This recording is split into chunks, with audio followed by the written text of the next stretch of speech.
2024ஆம் ஆண்டில் அடுத்தடுத்து காத்திருக்கும் பேராபத்துகள். பாபா வாங்கா சொன்னது இதைத்தான். 2024ஆம் ஆண்டு பிறந்தது முதல் உலகம் முழுவதும் பல்வேறு வகையான அசௌகரியங்கள் நடந்து வருகின்றன. 2024ஆம் ஆண்டில் நடக்கும் சில விஷயங்கள் குறித்து பாபா வாங்கா சில கணிப்புகளை கணித்து வைத்துள்ளார். அவை என்னவெல்லாம் என்று பார்க்கலாம். பார்வையற்ற பல்கேரிய தீர்க்கதரிசி பாபா வாங்கா 1996 இல் தனது 85 வயதில் காலமானதற்கு முன் கூறிய சில கணிப்புகள் ஏற்கனவே கவனத்தை ஈர்த்து வருகின்றன. அவரின் கணிப்புகளில் செப்டம்பர் 11, 2001 இல் அமெரிக்காவில் நடந்த உலக வர்த்தக மைய பயங்கரவாத தாக்குதல், செர்னோபில் பேரழிவு மற்றும் இளவரசி டயானாவின் மரணம் ஆகியவை அடங்கும்.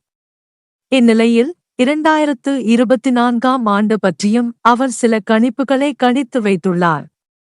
அதன்படி 2024 இல் இயற்கை சீற்றங்கள் மற்றும் தீவிர வானிலை மாற்றம் ஏற்படும் என பாபா வாங்கா கணித்துள்ளார். உலக வெப்ப அலைகளின் அதிர்வெண் 67% அதிகரித்துள்ளது என்று அறிவியல் ஆராய்ச்சியில் வெளியிடப்பட்ட அறிக்கை கூறுகிறது. இந்த வெப்ப அலைகளின் போது உச்ச வெப்பநிலை 40 ஆண்டுகளுக்கு முன்பு பதிவு செய்யப்பட்டதை விட அதிகமாக உள்ளது. மேலும் 1979 முதல் 1983 வரையிலான உலகளாவிய வெப்ப அலைகளின் சராசரி காலம் 2016 முதல் 2020 வரை 8 நாட்களில் இருந்து 12 நாட்களாக அதிகரித்துள்ளது என்று ஆய்வு காட்டுகிறது.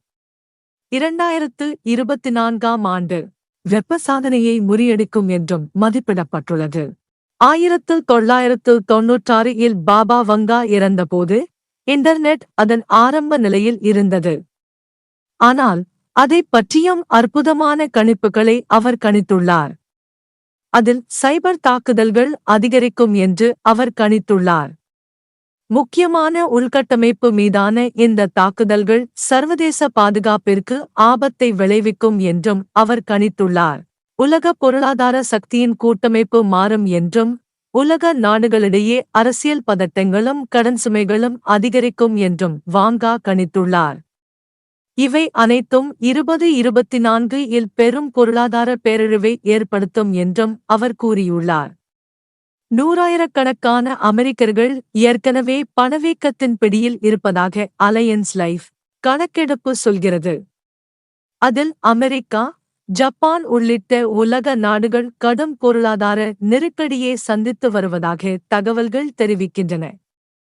ஐரோப்பாவில் பயங்கரவாத நடவடிக்கைகள் அதிகரித்து வருவதாக எச்சரித்துள்ள வாங்கா, ஒரு பெரிய உலக நாடு உயிரியல் ஆயுதங்களை சோதிக்கும் அல்லது பயன்படுத்தப் போவதாகவும் சூசகமாக கூறியுள்ளார்.